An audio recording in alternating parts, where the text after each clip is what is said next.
皆さんこんにちは。制作過程を3つの動画に分け完成までを収録しているプラモの時間へようこそ。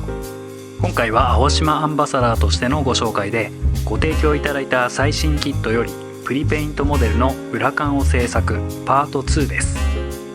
早速説明書より15番から19番と順を追って製作していきます。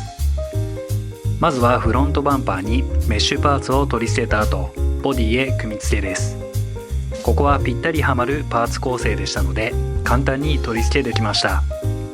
次にヘッドライトの組み立てですが、ここが難しかったです。パーツ構成上仕方ないと思いますが、三角形のステーパーツの組み付けに四苦八苦、メッキパーツでツルツル滑るし、パーツ同士の合いがとてもシビアでした。次にダッシュパネルにワイパーを取り付けボディに接着し、その後フロントウィンドウを取り付けるのですが、ワイパーを取り付けるとウィンドウが取り付けられませんし、パネルも危ういです。無理やり取り付けてもワイパーが浮いてしまい、へんてこなビューになってしまいます。ですのでワイパーは取り付けず進行。インテリア上部がパーツとして付属していたのは嬉しいポイントでした。ここの箇所は正解が分からず、とにかく苦労したイメージです。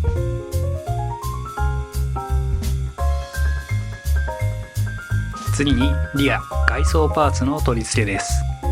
ボディ裏面からフードカバーを取り付けます。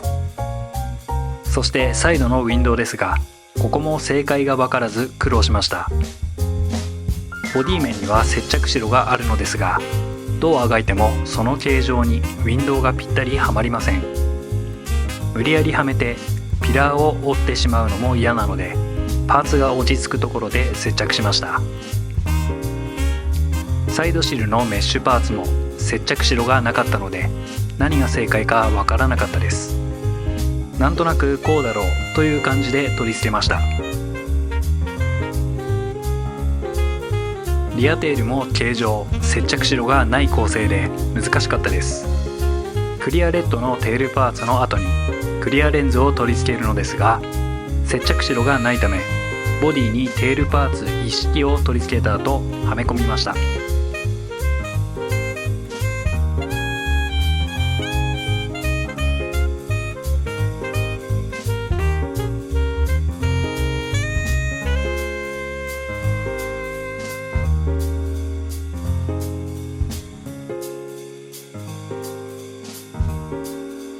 次にエンジンカバーの組み立てから仕上げまで。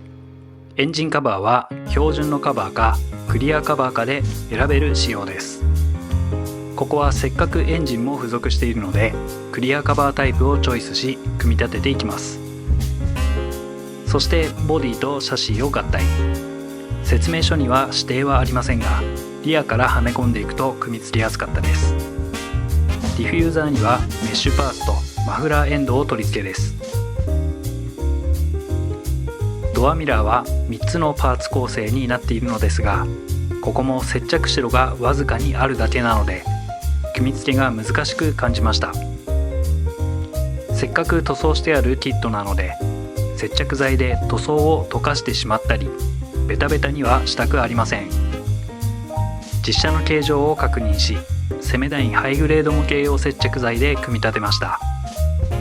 サイドのマーカーもフロントリアともに形状が分かりづらく苦労しました。最後に残ったデカールの貼り付けです。ボディをクリアコートしないので、これまでの過程で何度もボディを触ることを考え、デカールは最後に貼り付けました。エンブレム類にホイールセンター部分、ハイマウント部分や遮明プレートにデカールを貼り付けたら、リアフードを取り付け完成です。